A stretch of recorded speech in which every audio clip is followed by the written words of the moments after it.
Hello everyone, how are you? I hope you are happy and healthy. तो कैसी चल रही है आपकी तैयारी? आई होप आप ज़ोरों शोरों से मेहनत कर रहे होंगे। देखो दोस्तों, अब थोड़े ही दिन बाकी है प्रीलिम्स के। इस बार बस दिन रात एक करके पढ़ाई करो और बस क्लियर कर लो, मेंस को भी और प्रीलिम्स को भी, इंटरव्यू को भी, ताकि इस बार तुम्हारा सिलेक्शन हो जाए। ओके, क्योंकि देखो घर वालों को तुमसे बहुत उम्मीदें हैं और प्लीज़ तुम उनकी उम्मीदों पर खरा उतरना और जल्दी से बस जॉब ले लो एक बार। ओके, तो कल हमने पढ़ा था पृथ्वी के आकार के बारे में और उसकी दूरी के बारे में, एक्सिस के बारे में, ऑर्बिट के बारे में, एपीहेलियन पेरीहेलियन के बारे में। तो आई होप आपने वो रिवाइज कर लिया होगा। उसके ऊपर मैंने एक शॉर्ट्स भी डाला था ताकि आप उसको शॉर्ट में रिवाइज कर सकें। तो सॉरी, आज हम बात करने वाले हैं लैटिट्यूड्स एंड लॉन्गिट्यूड्स के बारे में। तो चलिए शुरुआत करते हैं। अक्षांश और देशांतर पृथ्वी पर किसी भी स्थान की विशिष्ट स्थिति के निर्धारण में सहायक होते हैं। देखो, जो लैटिट्यूड्स एंड लॉन्गिट्यूड्स होते हैं, यानी कि अक्षांश और देशांतर होते हैं, वो पृथ्वी पर जो काल्पनिक रेखाएं होती है, पृथ्वी पर एक तरीके की काल्पनिक रेखाएं होती है। ये किस लिए बनाई जाती है? ताकि पृथ्वी पर लोकेशन को आइडेंटिफाई किया जा सके। पृथ्वी पर जो है कोई भी जगह को निर्धारित किया जा सके कि ये जगह कौन सी है ना। तो चलिए इसके बारे में आगे पढ़ते हैं। अक्षांश तथा देशांतर पृथ्वी पर एक रेखा तंत्र है। एक रेखा तंत्र का निर्माण करते हैं, मतलब बहुत सारी रेखाओं का जाल बन जाता है ना। ऐसे कुछ ऐसे होती है लेटी हुई, कुछ ऐसे खड़ी रेखाएं होती है, और ये पूरा एक जाल सा बन जाता है। आपने ग्लोब में देखा होगा कभी, जैसे स्कूल के ऑफिस में ग्लोब वगैरह होते हैं ना, तो आप उसमें देखना कैसे बहुत सारी लाइनें सी होती है उसके अंदर, तो वो अक्षांश और देशांतर रेखाएं होती है। पहले बात करते हैं अक्षांश के बारे में, जिसे बोलते हैं लैटिट्यूड्स। तो ये देखो, ये जो रेखाएं होती है वो इस तरह से लेटी हुई होती है। वन सेकेंड, ये इस तरीके से लेटी हुई होती है। देखो, मैंने तो इसे ऐसे याद किया था, लैटिट्यूड मतलब लेटी हुई है, तो आप भी ऐसे याद कर सकते हैं। देखो, छोटी छोटी ट्रिक्स अपना लिया करो, आपकी अपनी ट्रिक्स बना लिया करो, क्योंकि जब आप ट्रिक्स यूज करते हो ना तो आपको बहुत लंबे समय तक याद रहता है। ठीक है, और बात करते हैं अक्षांश के बारे में। ये जो है इक्वेटोरियल एरिया होता है ना, ये इसके समांतर रेखाएं होती है। ओके, और इनकी दूरी बराबर होती है आपस में, और जो है ये 0 डिग्री से स्टार्ट होती है, और ये जो है ना विषुवत रेखीय क्षेत्र से कोण दर्शाती है। ठीक है, अक्षांशीय रेखाएं विषुवत रेखीय क्षेत्र से कोण बढ़ता जाता है और ये आगे बढ़ती जाती है। इसके बारे में हम आगे पढ़ भी लेते हैं। पृथ्वी की सतह पर किसी स्थान पर अक्षांश उसकी विषुवत रेखीय तल से कोणीय दूरी दर्शाता है। मैंने आपको बताया अभी, जैसे ये 30 डिग्री नॉर्थ है, ये 60 डिग्री नॉर्थ है, ये 30 डिग्री साउथ है। इस प्रकार से ये कोणीय दूरी दर्शाता है विषुवत रेखीय क्षेत्र से। पृथ्वी पर कुल 181 मानक अक्षांशीय रेखाएं हैं। टोटल कितनी अक्षांशीय रेखाएं हैं? 181, ये याद रखिएगा। लेकिन अक्षांशीय रेखाएं तो 179 ही होती है, क्योंकि ध्रुवों पर केवल बिंदु मात्र होता है। टोटल अक्षांश जो है मानक तो दिखाए जाते हैं 181, बट एक्चुअल में जो लाइनें होती हैं वो 179 ही होती है, क्योंकि ध्रुवों पर आते आते एकदम बिंदु बन जाते हैं। दो बिंदु ही होते हैं, लाइनें तो कितनी होती है? 179 ही। ये बात जो है आप दोनों याद रखिएगा, क्योंकि पेपर में ऐसे क्वेश्चन आते हैं आपको कंफ्यूज करने के लिए। अगर आपसे पूछेगा कि 181 है तो आपको 181 याद आएगा। देखो, ये जो है ना वो सत्य और असत्य वाले ऑप्शन आते हैं ना, इनकरेक्ट और करेक्ट बताइए, उसमें आते हैं इस टाइप के क्वेश्चन।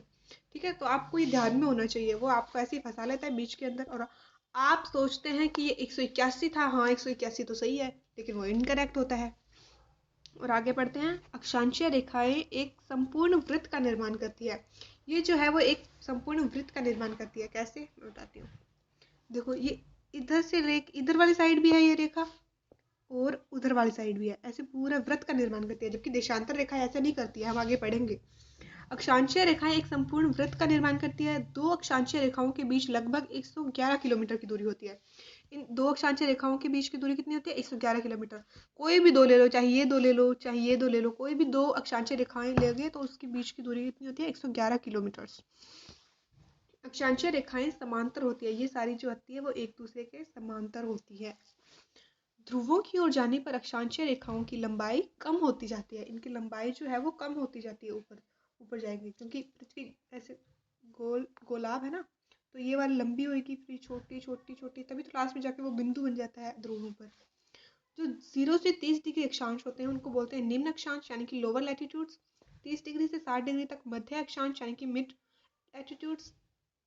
60 से 90 डिग्री तक उच्च अक्षांश 60 से 90 डिग्री 60 से 90 या 60 to 90 degree higher latitudes. Okay, अब ये देखो, ये जो है वो विषुवत रेखीय क्षेत्र है, ये बीच में विषुवत रेखा है और ये जो एरिया होता है इसको विषुवत रेखीय क्षेत्र बोलते हैं। विषुवत रेखीय क्षेत्र 0 से 5 degree north to 5 degree south तक होता है। ओके, और 5 डिग्री नॉर्थ से लेकर 23.5 डिग्री नॉर्थ या फिर 23.5 डिग्री नॉर्थ तक जो एरिया होता है उसे क्या बोलते हैं, उसे बोलते हैं उष्णकटिबंधीय क्षेत्र। क्योंकि 23.5 डिग्री नॉर्थ वाली जो अक्षांशीय रेखाएं होती है उसको बोलते हैं ट्रॉपिक ऑफ कैंसर या फिर कर्क रेखा, और 23.5 डिग्री जो साउथ में रेखा होती है उसको क्या बोलते हैं, ट्रॉपिक ऑफ कैप्रिकॉर्न या फिर मकर रेखा। इसके बीच 5 डिग्री साउथ से 23.5 डिग्री साउथ के बीच का जो एरिया होता है उसे भी उष्णकटिबंधीय क्षेत्र बोलते हैं। इस दोनों एरिया को क्या बोलते हैं, उष्णकटिबंधीय क्षेत्र। और 23.5 डिग्री से लेकर 66.5 डिग्री तक का जो एरिया होता है, चाहे वो नॉर्थ में हो चाहे वो साउथ में हो, क्या बोलते हैं उसको, शीतोष्ण कटिबंधीय क्षेत्र। यहाँ पर ठंड होती है। और उससे भी ऊपर चले जाए 66.5 साउथ से लेकर पूरा 180 तक चले जाए, अगर 90 तक चले जाएं तो कि ये कितना, ये इस क्षेत्र को क्या बोलते हैं, शीत कटिबंधीय या पोलर रीजन। ये होगा इक्वेटोरियल रीजन, और ये दोनों हो गए शीतोष्ण कटिबंधीय क्षेत्र या सॉरी उष्ण कटिबंधीय क्षेत्र या फिर ट्रॉपिकल रीजन। उससे ऊपर वाला शीतोष्ण कटिबंधीय क्षेत्र या फिर टेम्परेट रीजन। और ये जो ध्रुवीय क्षेत्र होते हैं इसको क्या बोलते हैं, पोलर रीजन या शीत कटिबंधीय क्षेत्र। ओके, और अब पढ़ते हैं हम देशांतर के बारे में। अक्षांश के बारे में हमने सब कुछ पढ़ लिया, आप इसे याद कर लीजिएगा। अब हम बात करते हैं देशांतर के बारे में। पृथ्वी की सतह पर किसी भी स्थान का देशांतर उस स्थान की प्रधान मध्याह्न रेखीय तल से कोणीय दूरी दर्शाता है। अब ये प्रधान मध्याह्न रेखीय तल क्या है, बताते हैं क्या है। देखो, ये पृथ्वी है। ओके, तो इस पर है ना एक रेखा खींची गई, मानी गई एक रेखा, जो कि ग्रीनविच शहर है ना, यूके का ग्रीनविच शहर है, उससे होकर जाती है। मतलब एक मीटिंग हुई थी इनकी यूके के अंदर। यहाँ पे यूके के अंदर एक मीटिंग हुई थी, तो वो डिसाइड कर रहे थे कि देशांतर कैसे माना जाए। क्योंकि जो अक्षांश है वो तो विषुवत रेखीय क्षेत्र से मान लिया, उसको उसके हिसाब से मान लिया उसके आगे पीछे, लेकिन देशांतर को कैसे माना जाए। तो उन्होंने जहाँ पर वो मीटिंग हो रही थी ना, वहीं से डिसाइड कर लिया कि यहाँ से एक रेखा जाती है। वो ग्रीनविच में हो रही थी मीटिंग, तो ग्रीनविच से होकर यूके के अंदर से एक रेखा जाती है, उसे मान लिया कि ये प्रधान मध्याह्न रेखा है। तो उसको फोकस करके उसके चारों तरफ रेखाएं बनानी स्टार्ट कर दी। इस तरीके से उन्हें देशांतर रेखाएं मान लिया गया। ओके, पृथ्वी की सतह पर किसी भी स्थान का देशांतर से उसकी प्रधान मध्याह्न रेखीय तल से कोणीय दूरी दर्शाता है। मतलब इस तल जो है ना, ये प्रधान मध्याह्न तल, इससे कोणीय दूरी दर्शाने वाली रेखाएं क्या बोलती हैं, देशांतर रेखाएं या फिर लॉन्गिट्यूड्स बोलते हैं। पृथ्वी पर कुल 361 मानक देशांतर मापे जाते हैं, परंतु देशांतर रेखाएं टोटल कितनी होती है, 360। वही उसके वाला सा हिसाब है, उसमें 181 थी मानक अक्षांश 181 थे, पर एक्चुअल में कितनी थी, 179, क्योंकि 2 बिंदु थे सिर्फ। ऐसे ही देशांतर रेखाएं मानक तो होती है वो 361, बट एक्चुअल में 360 ही होती है, क्योंकि 180 डिग्री ईस्ट और 180 डिग्री वेस्ट एक ही रेखा होती है। कैसे, देखो मान लो ये पृथ्वी है, तो ये जो रेखा है, अब उधर वाली साइड भी तो पृथ्वी पर यही रेखा जैसे घूम के आएगी ना वापस ऐसे, तो इधर आएंगे ना तो वापस यही रेखा होगी। ओके, आगे देखते हैं। तो इसीलिए तो ये टोटल 360 ही होती है। देखो, समझ नहीं आया, मैं वापस बताती हूँ, एक सेकेंड रुको। ये पृथ्वी है, 1 सेकेंड, ये पृथ्वी है। अब मान लो ये रेखा मान ली कोई, अब इसके ना ईस्ट में जाएंगे तो 1 डिग्री, मतलब 0, ये 0 डिग्री, फिर 1 डिग्री, 2 डिग्री, 3 डिग्री, 4 डिग्री, इस टाइप से रेखाएं खींचेंगे ना, तो जो 180 डिग्री आएगा ना, मान लो इधर आएगा 180 डिग्री, उसके बिल्कुल ऑपोजिट साइड आएगा 180 डिग्री। अब वेस्ट में देखेंगे, ये 0 degree, 1 degree, 2 degree, 3 degree, 4 degree, 5 degree, इस हिसाब से जो 180 डिग्री आएगा ना, वो वही रेखा होगी जो ईस्ट से मापी थी हमने। तो वो दोनों रेखाएं एक ही हो गई, इसीलिए हम गिनते हैं तब तो वो 2 आती है, पर एक्चुअल में वो एक ही रेखाएं है ना। तो इसीलिए जो है ये टोटल 360 ही होती है। और आगे बढ़ते हैं, देशांतर रेखाएं अर्धवृत्त का निर्माण करती है। जो अक्षांशीय रेखाएं होती है वो तो पूर्ण वृत्त बनाती है, ऐसे पृथ्वी के ऊपर है ना, पूर्ण वृत्त बनाती है। परंतु जो देशांतर रेखाएं होती है वो, जैसे मान लो ये पृथ्वी है, वो सिर्फ अर्धवृत्त बनाती है, ऐसे ये अर्धवृत्त हो गया ना, ये बीच में ये वाला अर्धवृत्त, ओके। बीच में पृथ्वी के सेंटर से अगर लाइन खींचे तो उससे ये अर्धवृत्त बनाती है, ऐसे इस प्रकार से, ओके। आपने ग्लोब में देखा ही होगा, देशांतर रेखाओं के बीच की दूरी ध्रुवीय क्षेत्रों की ओर जाने पर कम होती है। ये देखो, जो पृथ्वी है ना, इसके बीच में ऐसे देशांतर रेखाएं होती है ना, जो ऐसे, तो देखो विषुवत रेखीय क्षेत्र में तो इनके बीच की दूरी अधिक है, परंतु ध्रुवीय क्षेत्र पे जाने पर इनकी दूरी क्या होती है, कम होने लग जाती है, ओके। देशांतर रेखाओं के बीच सर्वाधिक दूरी विषुवत रेखीय क्षेत्रों में होती है, और कितनी होती है, 111 किलोमीटर।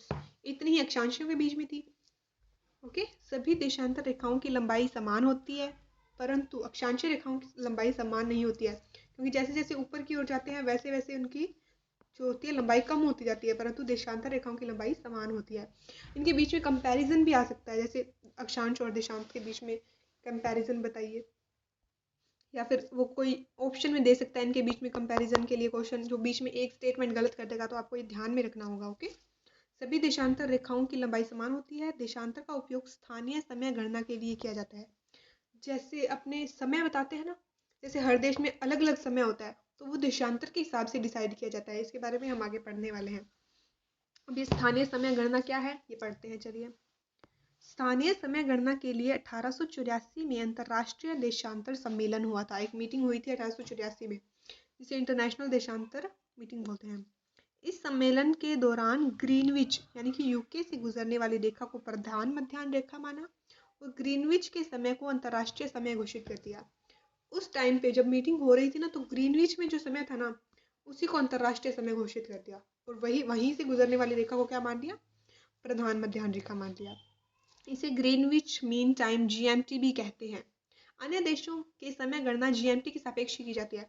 अब जो दूसरे देशों के अंदर समय निर्धारित करना होता है ना, तो वो GMT के अनुसार ही किया जाता है। कैसे, ये बताती हूँ मैं। प्रधान मध्याह्न रेखा ग्रीनविच रेखा निम्न देशों से गुजरती है। पहले तो ये याद रखना कि क्वेश्चन आ सकता है कि प्रधान मध्याह्न रेखा निम्न में से किन देशों के बीच गुजरती है। इनमें से कोई 4 का नाम दे सकता है और एक का नाम अलग कर देता है। तो स्टेटमेंट में ऐसे क्वेश्चन आते हैं, तो आपको इसमें ध्यान रखना होगा।